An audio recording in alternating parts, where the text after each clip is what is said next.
belajar tentang manual plasenta, di mana manual plasenta ini merupakan satu gawat daruratan yang bisa terjadi pada kasus-kasus persalinan, baik diawali dengan persalinan normal maupun persalinan yang tidak normal. Untuk itu memang bidan dituntut kesiapannya untuk kompeten pada pertolongan persalinan ini. Untuk manual plasenta, apa yang perlu kita persiapkan, karena ini merupakan manual plasenta ini merupakan kelanjutan dari Kala 3. Tentunya yang dipersiapkan adalah partesek, ya, partesek secara konkret, kemudian sarung tangan panjang, kemudian peralatan-peralatan yang lain untuk kelengkapan persalinan, obat-obatan, dan juga untuk pencegahan infeksi. Ya. Tentunya di dalam melakukan manual plasenta, kita perlu menggunakan alat pelindung diri secara lengkap dan benar. Bagaimana? Baik, untuk pertolongan manual plasenta, apa yang perlu dipersiapkan selain alat, maka sarana pencegahan infeksi ini menjadi penting, ya, bagi kita, bagi bidan dan bagi pasiennya. Tentunya yang pertama kita harus memperhatikan selalu dalam setiap perasaan itu menggunakan celemek, ya, celemek untuk melindungi kita dari terkontaminasinya cairan atau kotoran dari pasien. Kemudian tutup kepala, ya, tutup kepala dipakai secara benar sehingga menutupi semua, termasuk kerudung, mungkin ya, ini harus dipakai dengan benar. Kemudian masker, ya, masker harus dipakai dengan benar. Kemudian kacamata, karena saya sudah berkacamata, maka saya tidak menggunakan kacamata yang ada. Ya. Dan sepatu tertutup mestinya agar kaki kita juga terhindar dari terkontaminasi. Baik, yang langkah yang pertama, mohon maaf ini masker saya turunkan biar saya ngomongnya agak jelas. Ya. Yang pertama tentunya cuci tangan dengan 6 langkah, ini tidak lupa, ya.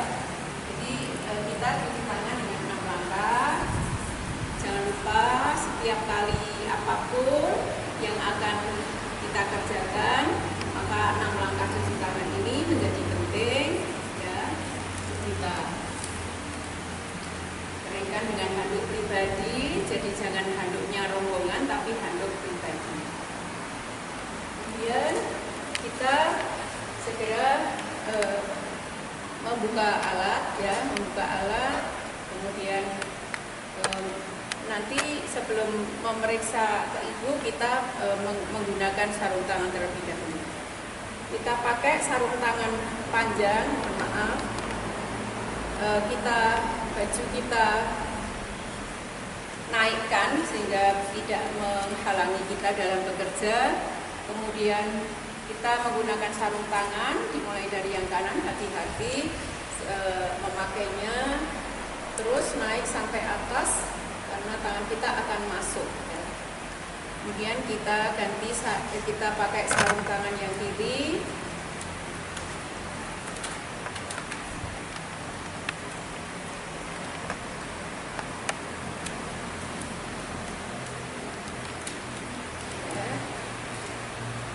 Setelah menggunakan sarung tangan, maka yang pertama kita melihat, karena kasus ini 30 menit setelah bayi lahir sudah diberikan oksitoksin di 15 menit pertama, tidak ada tanda-tanda pelepasan plasenta, dan 15 menit lagi di yang kedua, artinya 30 menit kemudian sudah diberikan oksitoksin yang kedua, juga tidak ada tanda-tanda pelepasan plasenta. Sehingga kita perlu melakukan manual plasenta karena ada indikasi perdarahan, ya. Kalau tidak ada terjadi perdarahan, maka manual plasenta ini tidak boleh dilakukan di praktek mandiri bidan, ya. Yang pertama kita perlu melihat keadaan pasien, baik bisa komunikatif dengan kita. Kemudian kita perlu cek kandung kemih, ya. Kalau kandung kemih ini penuh, maka kita lakukan kateterisasi. Kateterisasinya menggunakan nelaton, menggunakan nelaton kateter ya. Jadi tidak boleh menggunakan kateter yang melukai, yang menyakiti ya. Kemudian kalau setelah kita melakukan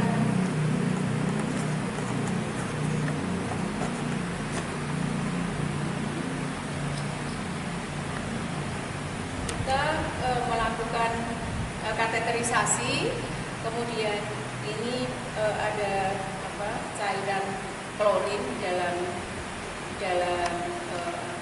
bengkok ya, kemudian kita singkirkan, kemudian kita sebelum masuk melakukan manual placenta kita harus ganti sarung tangan yang bagus, yang baru. Masukkan di air klorin secara terbalik, kemudian kita pakai yang kanan, terutama yang kanan ini harus ganti ya. Kita ganti sarung tangan kedua yang diyakini steril dan bersih untuk melakukan manual placenta. Yang pertama kita lakukan setelah melihat KU itu, pegang tali pusat dan sejajarkan dengan lantai ya. Jadi setelah tali pusat, kalau klemnya berada di belakang maka dimajukan ya, kemudian pegang dan tangan kanan kita menelusuri tali pusat ya, kita tegangkan yang kiri, yang kanan kita menelusuri tali pusat masuk. Setelah mencapai korsio maka tangan kita berubah menjadi seperti bersalaman. Setelah kita kita mencari plasenta yang sudah lepas, bagian plasenta yang lepas, maka kita minta tolong kepada teman atau kepada keluarga untuk menegangkan tali pusat. Tolong ya Pak, tegangkan secara halus. Tangan kiri kita berpindah ke fundus uteri. Ya. Setelah tangan kiri kita berpindah ke fundus uteri, tangan kiri kita ini mengikuti di mana tangan kanan kita berada. Kalau tangan kanan kita berada di ujung kiri ibu, ujung kiri fundus, maka tangan kita ke kiri. Kalau kebetulan yang lepas ada di kanan, maka tangan kita ke kanan. Ya. Kemudian setelah kita menemukan plasenta yang lepas, maka kita segera melakukan manual placenta dengan cara menyusuri plasenta yang sudah lepas. Ini menggunakan ujung jari, ya, ujung jari atau buku-buku jari. Ini, ya. Jadi posisinya begini, tidak begini, ya, tapi begini. Ya, oke, kita ulang. Ini. Badan kita ini harus tegak ya, tidak boleh miring begini, tidak boleh begini, tapi harus tegak. Kita susuri plasenta yang sudah lepas sampai dia betul-betul lepas semuanya ya. Nah, kemudian setelah merasa bahwa semua plasenta sudah lepas, kita ulang lagi, kita eksplorasi apakah masih diyakinkan, apakah masih ada plasenta yang tertinggal. Kalau sudah betul-betul yakin tidak ada yang tertinggal, maka kita genggam plasenta dengan tangan kita dan kita akan mengeluarkan plasenta dengan minta tolong kepada teman kita untuk sedikit menarik plasenta keluar, kemudian tangan kiri kita berpindah ke fundus. Yakin bahwa plasenta itu sudah lahir, sudah kita eksplorasi, sudah lahir, yakin sudah lepas dari uterus, maka kita genggam dan kita minta tolong kepada teman untuk meluruskan, tolong diluruskan dan sedikit ada tarikan, kemudian tangan kiri kita yang tadinya di fundus berpindah ke simpisis, ya, di atas simpisis untuk melakukan dorsokranea, ya, untuk melahirkan plasenta. Kita harus kompak dengan asisten, dengan teman, sehingga tidak terjadi plasenta yang ditarik tapi kita belum siap mengeluarkan. Oke, monggo tolong ditarik pelan-pelan sejajar dengan lantai ya. Nanti kalau saya bilang agak ke bawah, Ibu tarik ke bawah. Kalau agak ke atas ya. Oke, silakan Bu, ditarik agak ke bawah. Dan tangan kiri kita melakukan dorso, Ibu tarik ke atas. Nah, tangan kiri kita melakukan krania.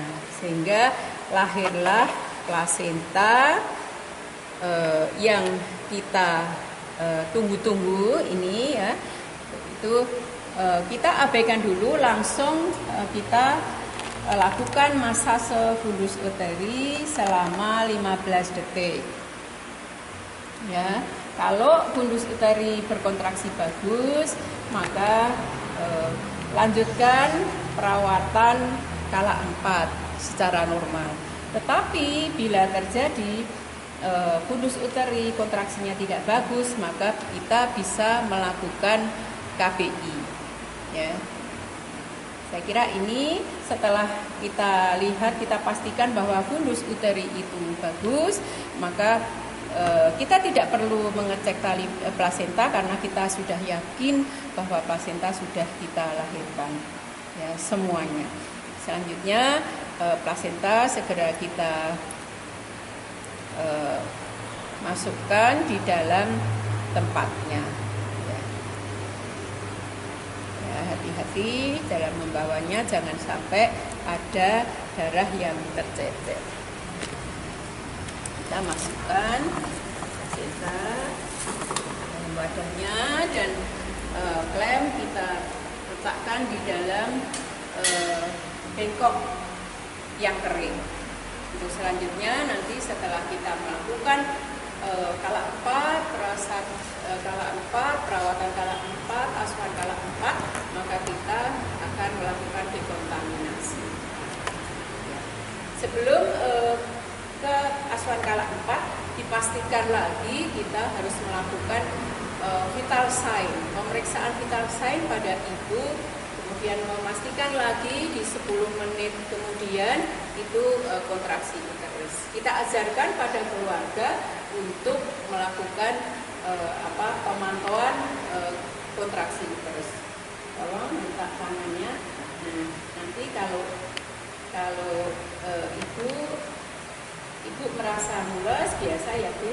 Kalau ini keras seperti ini berarti kontraksinya bagus. Tetapi ketika nanti ibu raba kok kontraksinya tidak bagus, berarti ada kelainan di dalam rahim ibu, maka ibu tolong segera ditangani.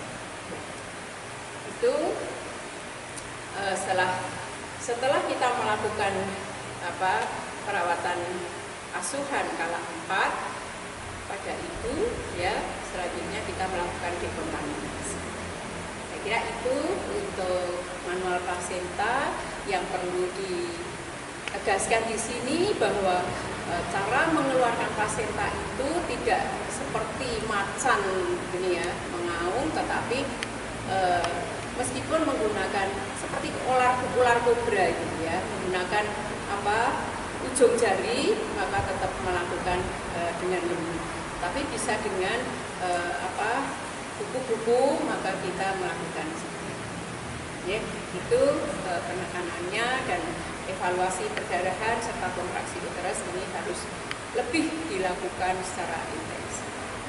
Demikian selama belajar, mudah-mudahan tidak terjadi pada persalinan-persalinan yang kita tolong kejadian plasenta. Demikian, assalamualaikum warahmatullahi wabarakatuh.